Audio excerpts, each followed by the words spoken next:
Nag-start ka na naman ng bagong account sa CPM at nakita mo na naman itong pre-car na to.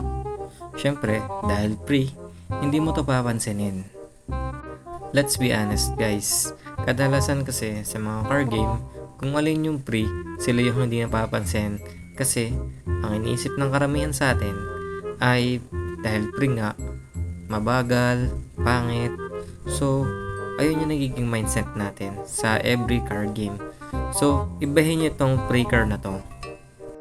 Hi guys, what's up? Ako nga pala to si D at welcome nga pala dito sa aking YouTube channel.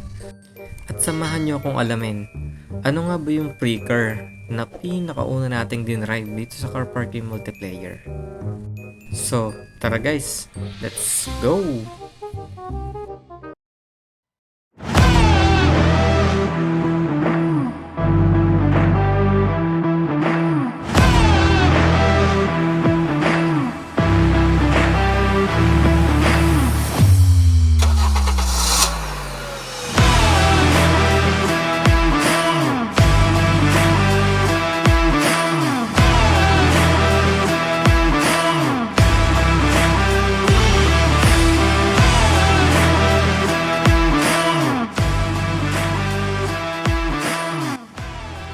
Ito ang pinakaunang generation ng Honda Civic Type R at 6th generation naman ng Honda Civic Hatchback at also known as Honda Civic EK9.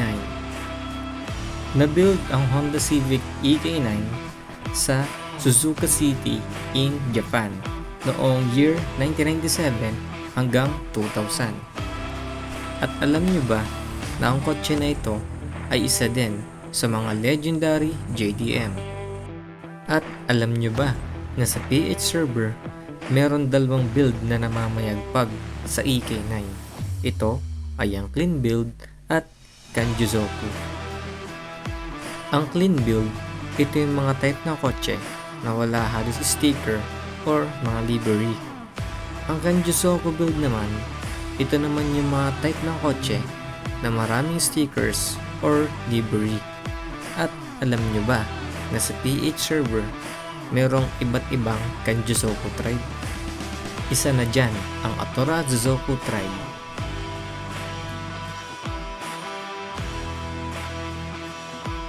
Law Breakers tribe.